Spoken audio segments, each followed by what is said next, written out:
So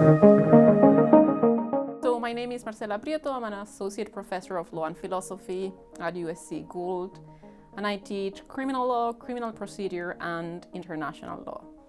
And I basically research at the intersection between international humanitarian law and moral and political philosophy, as well as a little bit of comparative constitutional law. Well, so in law school, I didn't really like a lot of subjects, but criminal law and international law, and then I became a prosecutor back in Chile, and I used to prosecute crimes committed during the Pinochet dictatorship. So mainly extrajudicial executions that qualified as war crimes at the time.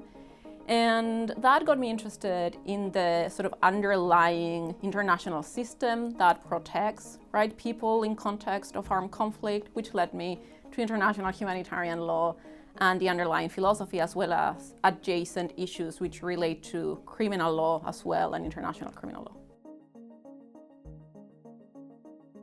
So I'm not particularly optimistic, and lots of the areas I do research on do not lead me to be optimistic, but I think in the end, the important thing is to keep going at it, even if you don't feel particularly hopeful at the moment, because sometimes things work out. So the people I used to work with back in Chile, the families of the victims and so on, it took decades for them to get any kind of justice. And there were periods of time in which I'm sure they were not hopeful, and they kept going. And I think in the end, that's what matters. It's a little bit of a team effort in many ways. You tend to work with people and so sort of support each other in the kind of work that you're doing. And people who've done this for decades, they will tell you need to have some sort of separate life where you get to do something different and then come back to your work so it doesn't consume you. But nowadays, there's much more awareness about the need for a trauma-informed approach to this kind of thing. And so advocates are usually also getting mental health counseling and so on. So it's changed a little bit. We didn't have any of that at the time.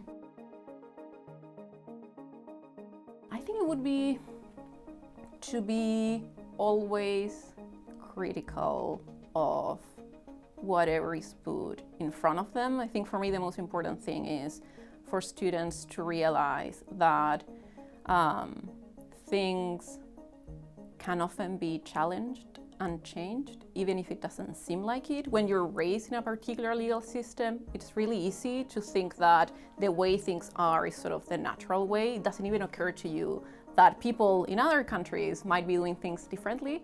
And I think that's one of the things I wish for students to realize, that everything they learn in the class, they have to think of it for themselves and figure out if it makes sense eventually.